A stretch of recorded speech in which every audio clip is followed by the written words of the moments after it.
of potentially standing 4 hours to read it. It's terrifying. So bear with me. I'm discussing with the university to co-author this publication for distribution.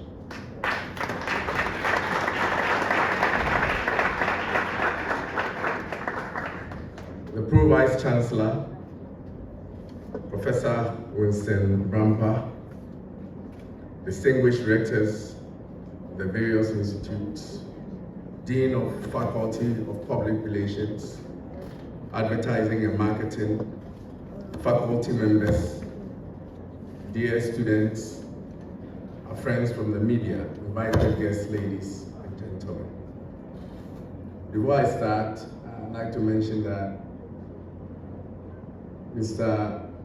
Jehu, that I asked of him when I got here, I said, oh, that old man, Reverend Jehu, yes, was my junior at PSEC. Yes, late at PSEC. So when the young man said old man, I was really frightened what he made of me. Before I begin, and it's already been mentioned, let me share a fun fact. In 2014, I completed a certificate program in public relations, advertising, and marketing right here at the Ghana Institute of Technology.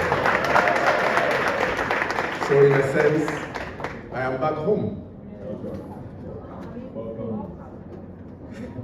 This time, with a little hair and a PhD.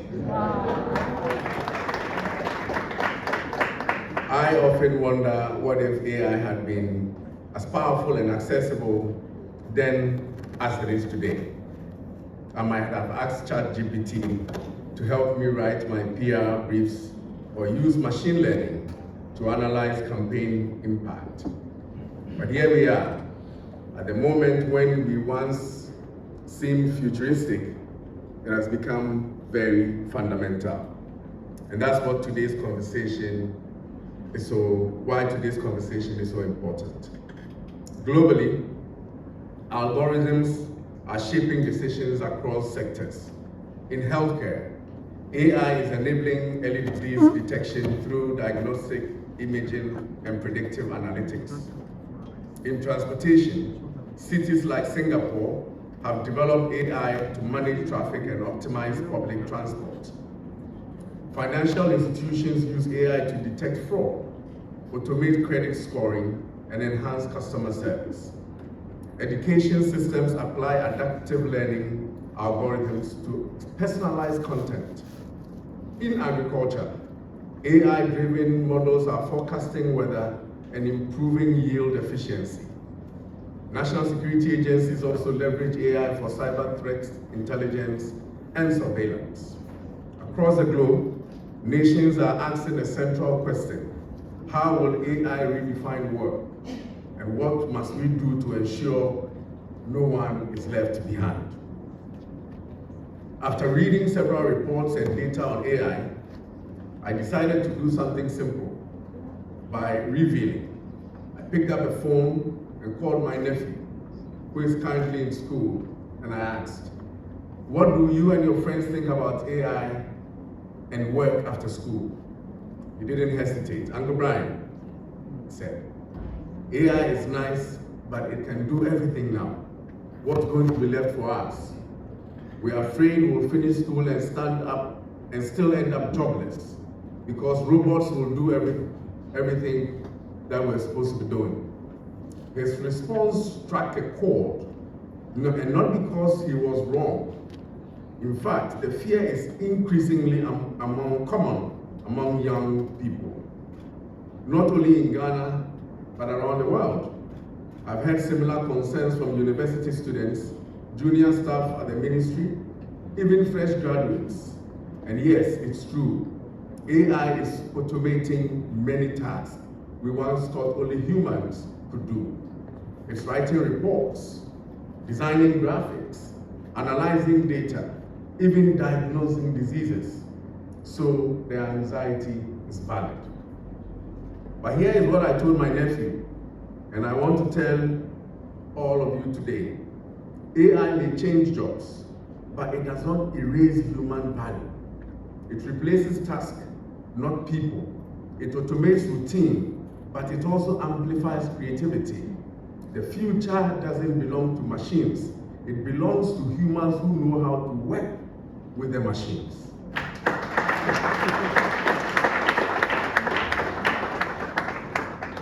Instead of seeing AI as a threat, we must see it as a tool to extend our capabilities. You may not need to memorize long reports anymore, but you will need to know how to ask better questions, interpret AI outputs, and think critically about solutions.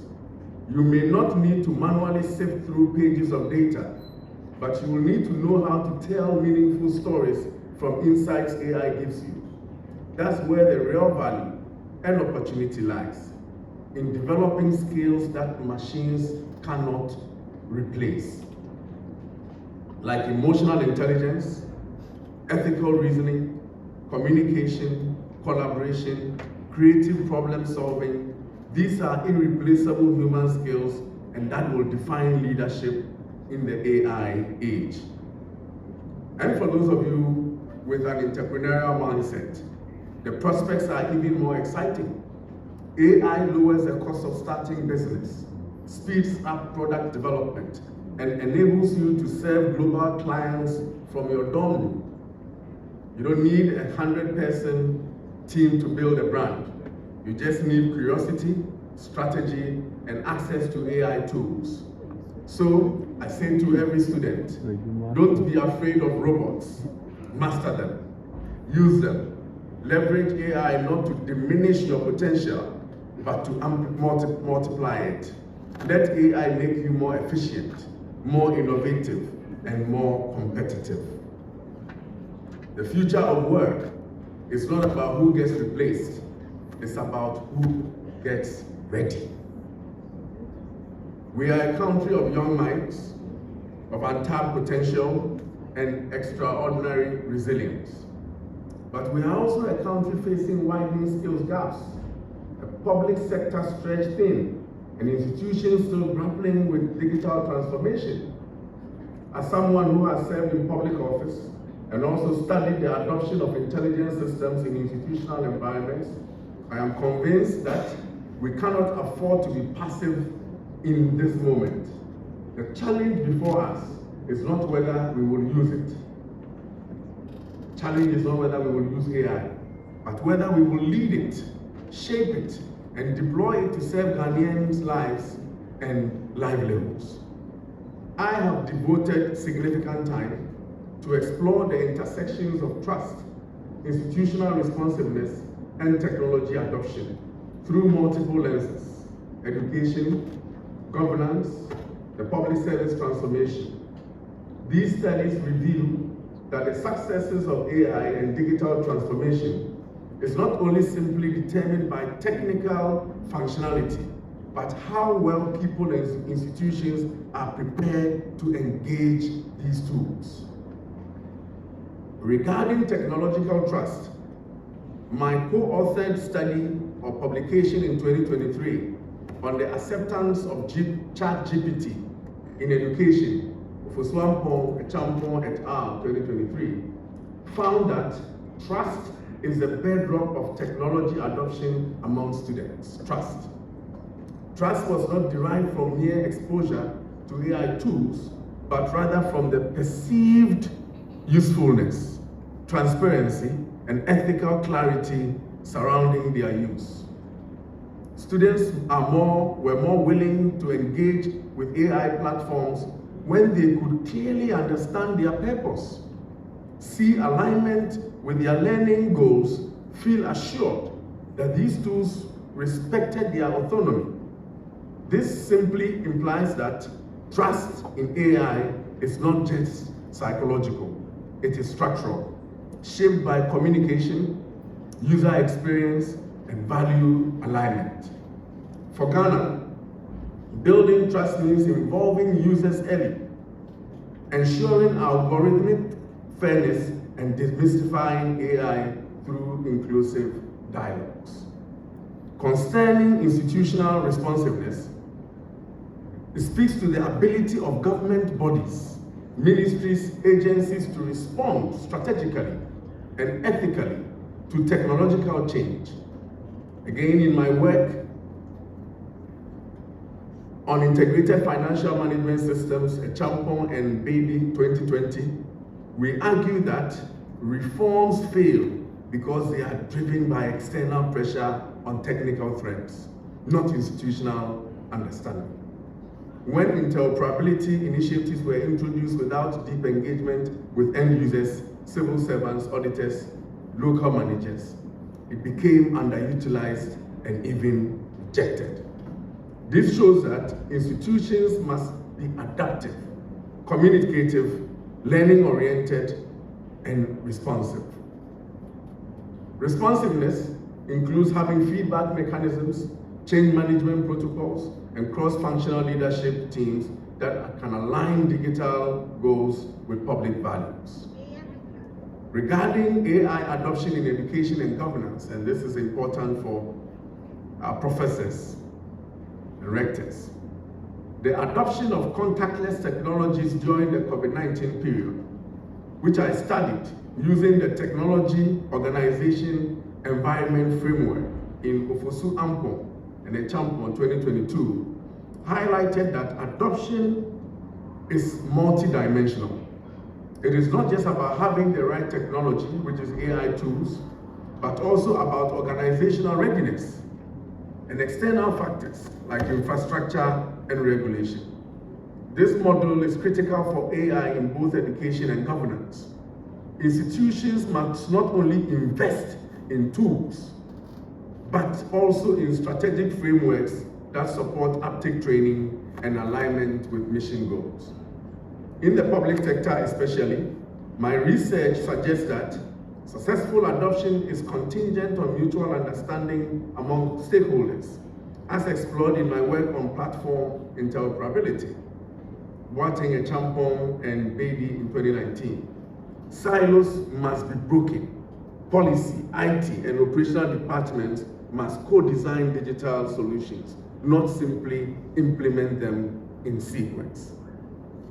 So today, I want to speak with you about how Ghana can empower the youth to embrace AI for work, how Ghana can build an intelligent job-creating economy grounded in three strong pillars: trust in systems, adaptable human capital, and institutional readiness.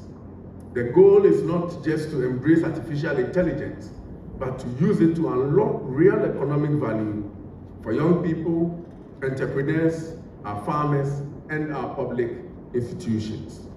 So let us examine where we stand and where we must go.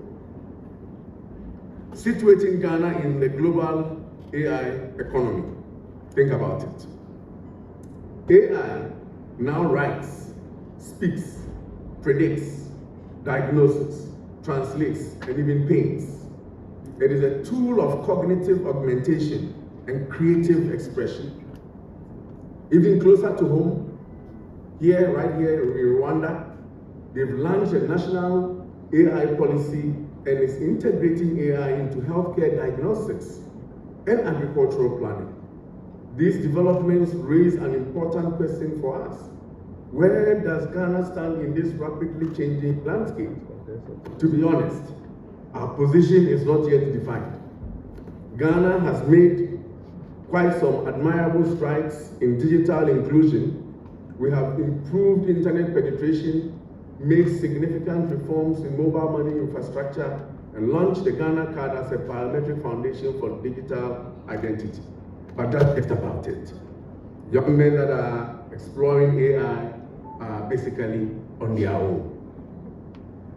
In the transportation sector, ride-hailing platforms such as Uber and Bolt have significantly disrupted the traditional taxi industry.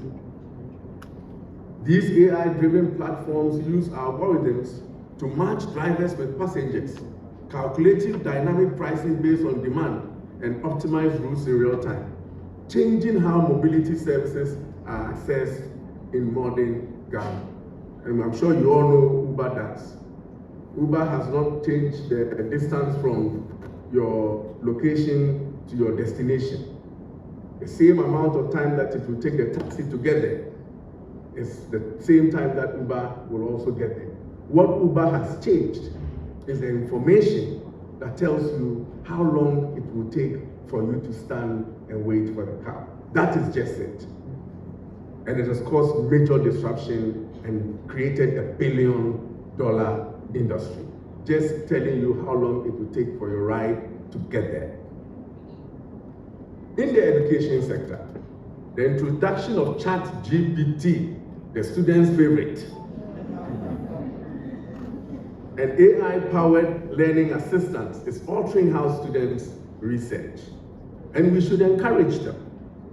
How students write and interact with academic content. I listened to the Reverend talk about all the AI policies and why you should stay away from ChatGPT and the way you should use it. I am on your side. As highlighted in my own research, students in Ghanaian tertiary institutions are using AI tools to draft essays, simulate arguments, and generate content online, often bypassing traditional methods of inquiry. The shift challenges educators to rethink assessments.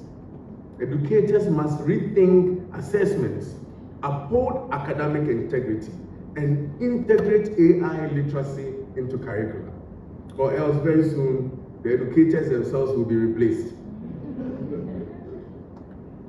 In retail commerce, companies like Hubtel, Ghanaian company, leveraging AI for personalized advertising, inventory prediction, and customer support. Chatbots and recommendation engines are becoming standard, reducing the need for traditional salesperson while increasing demand for digital marketers and analytics professionals. You place a search for baby clothing, you write an email to a friend that Akusia has a baby, and everything that you see on the right side of your screen is baby clothing. That is what AI is doing to you. In the banking sector, fintech platforms such as ZP and Float are deploying AI for fraud detection, credit scoring, and customer segmentation. These tools allow financial institutions to expand access to unbanked population while transforming back-office operations. In agriculture, precision farming technologies, including drone-based crop monitoring and AI-enabled disease detection apps, are being piloted right here in Ghana by agri-tech startups such as AgroCenter and Farmerline. These interventions are shifting the role of farmers from manual laborers to data-enabled managers. Together, these examples signal a broader trend. AI is not coming, it is here. The disruption is not distant, it is now. As Ghana's youth prepare for a future of work, they must understand these shifts, anticipate emerging roles, and build competencies that align with the rapidly transforming economic landscape. From a scholarly perspective, I have observed these challenges closely. In a recent academic collaboration on the acceptance of ChatGPT among university students in Ghana, we found that trust, digital self-efficacy, and perceived value strongly influence students' willingness to engage with AI tools. The insights here is simple, yet profound. People adopt what they trust. People adopt what they trust. And trust is built not by technology alone, but by experience and inclusion. The same applies to institutions. In my doctoral research on mutual understanding in technology adoption within public institutions, I examined why digital reforms often stall in Ghana. The answer is not merely technical, it is institutional. When civil servants, community members or business stakeholders are not meaningfully involved in the design and rollout of a new technology, those technologies are likely to be underutilized, resisted, and abandoned. This is especially true with AI, which requires a much deeper level of interpretability and explanation. So where does that leave us? Ghana is not lagging because we lack talent or ideas. We are lagging because we lack a coherent national posture on AI. We do not have a structured vision that links AI adoption to economic transformation, job creation, and public sector efficiency. Without such a framework, we risk becoming permanent consumers of technologies developed in vastly different social and cultural contexts. Tools built on data sets, assumptions, and norms that may not resonate with or serve our realities. These imported systems may reinforce bias, exclude local languages, prioritize commercial metrics over community well-being. For example, AI recruitment tools on foreign data may unfairly filter out qualified Ghanaian candidates due to linguistic and institutional biases. Health diagnosis algorithms designed in Europe may interpret conditions common in African populations due to underrepresentation in training data. If you get malaria in Ghana, no problem. Your employers may not allow you to stay home because you have malaria. In America, if you have malaria, you will be quarantined, kept in a special room for days. Malaria. In Ghana, you call your boss, I'm not coming to work before I have malaria, and that probably is the last day on the job. If we are not intentional, we could automate inequality. What Ghana needs is a national AI strategy that is uniquely ours, one that reflects our developmental priorities, anticipates our demographic trends, and protects our data sovereignty. We must define where we want to go in agriculture, AI in education, AI in finance, AI in governance, and back that vision with infrastructure, policy, and talent development. This is how we move from reactive adoption to strategic leadership, from digital dependency to digital sovereignty. In the next session, I would like to highlight where artificial intelligence intersects most critically with Ghana's economy, our schools, public service, jobs, our creative industry, and how we can position AI as a catalyst for work, not as a threat to it. I was given 4 hours to speak, but I'm trying to compress it in 2 hours, so forgive the speed. The AI labor nexus in Ghana, sectoral perspectives. Trust me, will be done in 2 hours. Artificial intelligence is often discussed in abstract terms: algorithms, automation, neural networks, and machine learning models. While these concepts are foundational, they often obscure real-world implications of AI.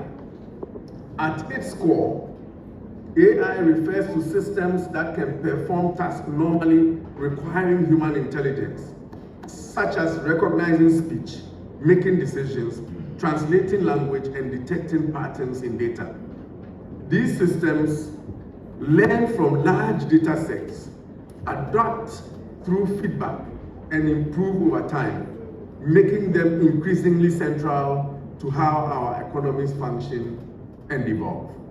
In Ghana, AI must be understood not through its jargon, but through its impact on work.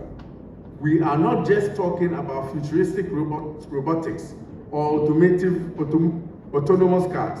we are talking about how people in Agunankwanta, Tamale, Ohoi will earn a living in 5 to 10 years.